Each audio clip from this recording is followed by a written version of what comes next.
വിവാഹം നിലനിൽക്കണമെന്നുണ്ടെങ്കിൽ യഥാർത്ഥ മുഹൂർത്തം കണ്ടെത്തി സൂര്യ ഒരിക്കൽ കൂടി നന്ദിനിയുടെ കഴുത്തിൽ താലി കെട്ടണം. അങ്ങനെ ചെയ്തില്ല എങ്കിൽ മുന്നോട്ടുണ്ടാകാൻ പോകുന്ന അപകടങ്ങൾ എണ്ണിയാൽ ഒടുങ്ങാത്തതായിരിക്കും. തിരുമേനി, അവസ്ഥകളെല്ലാം അങ്ങേക്ക് അറിയാവുന്നതാണല്ലോ.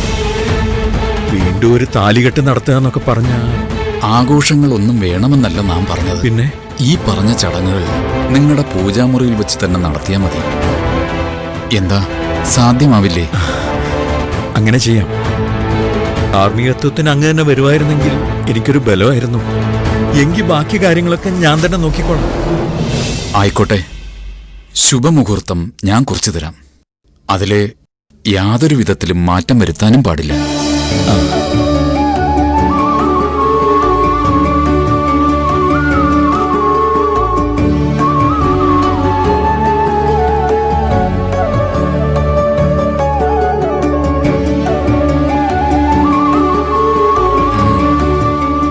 മറ്റന്നാൾ അതിവിശിഷ്ടമായൊരു മുഹൂർത്തമുണ്ട്.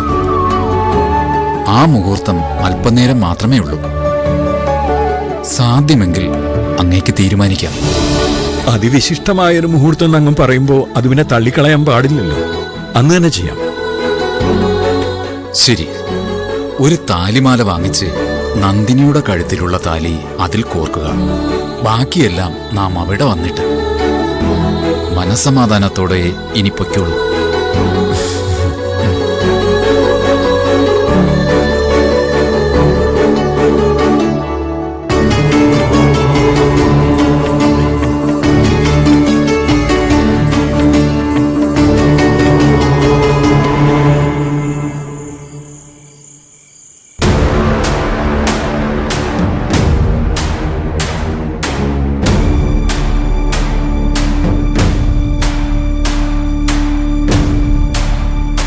ഇനി മമ്മി വന്ന് കേറുമ്പോൾ ഏട്ടന്റെ ആക്സിഡന്റിന്റെ കാര്യം പറഞ്ഞ ഒരു 100 ചോദ്യങ്ങളുണ്ടാവും.